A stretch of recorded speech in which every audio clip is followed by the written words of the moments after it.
अस्सलाम वालेकुम dear students, उम्मीद है आप सब बिल्कुल ठीक होंगे। तो आज की इस वीडियो में मैं आप लोगों के साथ दो इन्फॉर्मेशन शेयर करूंगा।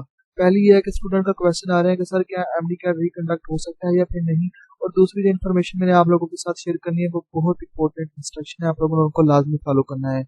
UHS university of health science 2000 university of health science Lahore ने 2022-23 एमबीबीएस और बीडीएस के एडमिशन के लिए रिक्वायर्ड डॉक्यूमेंट्स की लिस्ट तैयार कर दिया कि आप लोगों के कौन कौन से डॉक्यूमेंट्स रिक्वायर्ड होंगे एमबीबीएस और बीडीएस में अप्लाई करने के लिए।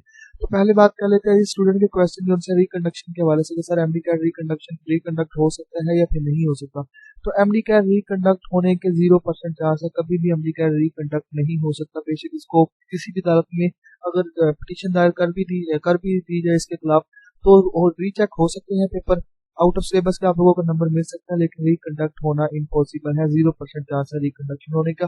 तो जो भी कोई कह रहा है कि रिकंडक्ट होगा तो वो आप लोगों के साथ झूठ बोल रहा है। एमडी का रिकंडक्ट होने का कोई भी चांस, किसी भी किस्म के चांसेस नहीं है। इसके बाद बात कर लेते हैं university of health science Lahore ने एमबीबीएस और बीडीएस एडमिशन 2022-23 के लिए डॉक्यूमेंट्स के लिए रिक्वायर्ड डॉक्यूमेंट्स अप्लाई करने के लिए उन्होंने एक नोटिफिकेशन जारी किया है। वो नोटिफिकेशन में आप लोगों को दिखाता हूँ कि उन्होंने क्या कहा है नोटिफिकेशन में, और आप लोगों को तफसीलन उस बारे में गाइड भी करूंगा कि क्या कौन कौन से डॉक्यूमेंट्स आपको रिक्वायर्ड होंगे एमबीबीएस और बीडीएस में एडमिशन लेने के लिए। तो यहाँ पर उनका जो नोटिफिकेशन है, नोटिफिकेशन के मुताबिक यूएचएस की तरफ से जो सी होती है एमबीबीएस और बीडीएस के जो सीट्स होती हैं वो 5 टाइप्स की होती हैं। पहली सीट्स होती है ओपन मेरिट की, दूसरी स्टूडेंट विद डिसेबिलिटी, तीसरी होती है under developed district and Cholistan. तो स्टूडेंट विद डिसेबिलिटी से मुराद वो होते हैं जो स्टूडेंट माजूर हो, यानी कि कोई माजूरी हो उनको। और इसके बाद बात कर लेते हैं under developed district and Cholistan. तो यानी कि जो से कम तरक्की याफ्ता यानी कि पसमंदा जिला है, वहाँ के स्टूडेंट भी इसमें अप्लाई कर सकते हैं। Overseas Pakistani reciprocal merit seats for Punjab domicile students in other province. तो रेसिप्रोकल सीट से मुराद होता है वो सीट्स होता है कि सूबों का एक दूसरे से इश्तराक होता है कि पंजाब वाले जो होते हैं तो सिंध के 30 स्टूडेंट को एमबीबीएस में एडमिशन देंगे, इसी तरह सिंध वालों का भी पंजाब वालों से मतलब कि मुआहदा हो रहा होता है दो सूबों का। तो उस सूरत में आप लोगों का एडमिशन यहाँ पर हो सकता है।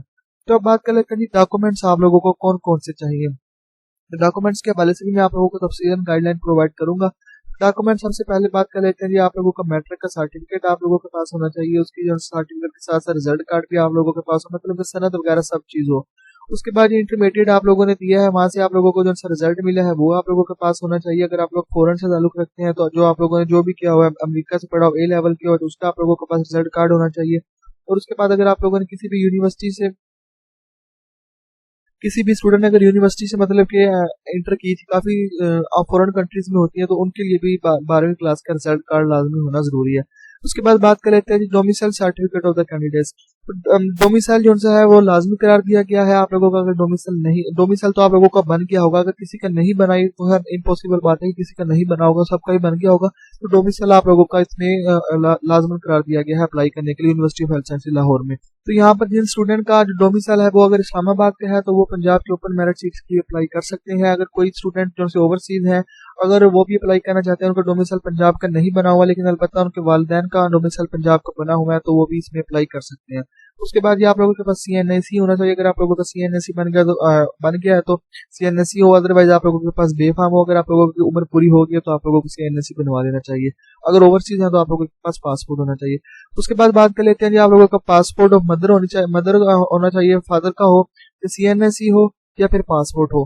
पासपोर्ट उस सूरत में इस्तेमाल करते हैं अगर आप लोग ओवरसीज हो, मतलब कि ओवरसीज हो आपके वालिदैन, अगर यहीं से बिलोंग करते हैं तो आप लोगों का जो है सीएनएसई होना चाहिए, और आप लोगों का भी सीएनएसई होना चाहिए।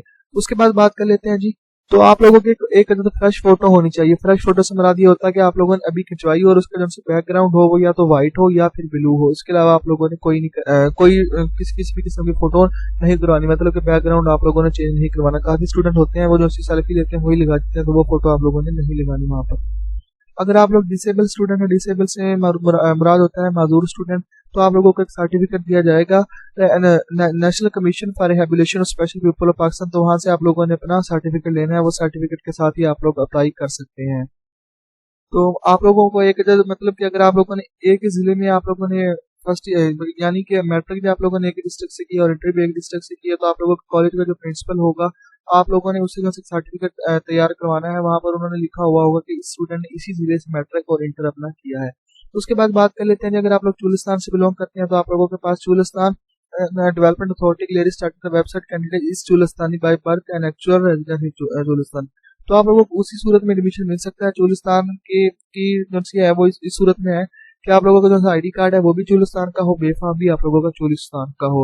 उसके बाद बात कर लेते हैं जी वेल, अगर आप लोग ओवरसीज हैं तो आप लोगों के पास स्टे कार्ड होना चाहिए, ओवरसीज का ग्रीन कार्ड हो, रेजिडेंट कार्ड हो, इकबाल और सिमिलर डॉक्यूमेंट्स कुछ भी हो, मतलब कि वहाँ के आप लोग ओवरसीज रिहायशी हो, तो आप लोगों के पास वो कार्ड होना जरूरी है for candidate applying or overseas Pakistani. इसके बाद बात कर लेते हैं हिफ्ज़ Quran certificate issued by register मदरसा। जिस मदरसे से आप लोगों ने हिफ्ज़ कुरान किया है वो अगर रजिस्टर हुआ तो वो आप लोगों को सर्टिफिकेट देंगे, तो आप लोगों का सर्टिफिकेट भी आपके पास होना चाहिए। उसके बाद G specimen signature and left thumb impression of the candidate in blue black on white paper. तो आप लोगों ने एक सफेद कागज के ऊपर अपने अंगूठे का एक निशान थंब इंप्रेशन लगाना है। बेशक आप लोगों के अंगूठे पर ब्लू स्याही लगी हो या फिर ब्लैक स्याही लगी हो। तो यहाँ पर इन्होंने कुछ इंस्ट्रक्शन लिखी हुई है। वो इंस्ट्रक्शन ये है कि आप लोगों ने एडमिशन फॉर्म जो भी ओपन करना है वो अपनी जिम्मेदारी पर फिल करना है। अगर उसमें कोई गलती हुई तो आप लोगों को मसला बन जाएगा काफी ज्यादा, तो यूनिवर्सिटी जिम्मेदार नहीं होगी। और इसके बाद इन्होंने कहा कि फाइल साइज 2 MB से ज्यादा नहीं होना चाहिए। तो बेसिकली जो बुनियादी चीजें हैं वो यही है कि आप लोगों के पास जो सा है, अगर आप लोग पाकिस्तान से बिलोंग करते हैं तो आप लोगों के पास मैट्रिक का रिजल्ट कार्ड हो, इंटर का रिजल्ट कार्ड हो, डोमिसाइल पंजाब का हो जिस डिस्ट्रिक्ट में रहते हैं। तो अगर चोलिस्तान से बिलोंग करते हैं तो चोलिस्तान का डोमिसाइल हो और वहीं का आईडी कार्ड हो। अगर ओवरसीज है तो आप लोगों के पास पासपोर्ट हो, पासपोर्ट के साथ साथ आप लोगों के जिस मुल्क में रहते हैं वहाँ का ग्रीन कार्ड हो, मतलब जो भी वो देते हैं। तो ये चीजें आप लोगों के लिए बुनियादी रिक्वायरमेंट है। असल जो चीजें होती हैं वो इंटर का कार्ड और मैट्रिक का कार्ड और आप लोगों का CMSE या फिर पासपोर्ट है। तो ये चीजें आप लोगों ने तैयार कर लेनी है। एडमिशन किसी भी वक्त ओपन हो सकते हैं। जैसे आप लोगों का रिजल्ट अनाउंस होगा तो उसके फौरन बाद यूनिवर्सिटी ऑफ हेल्थ लाहौर के एडमिशन ओपन हो जाएंगे। मजीद अपडेट्स आएंगे तो वो भी मैं आप लोगों के साथ शेयर करूंगा। तो मजीद इन्फॉर्मेटिव वीडियो हासिल करने के लिए चैनल को जरूर सब्सक्राइब कर लीजिए, बेल आइकन पर भी जरूर क्लिक कीजिएगा। तो अल्लाह पाक आप सब लोगों को कामयाब करे, आमीन।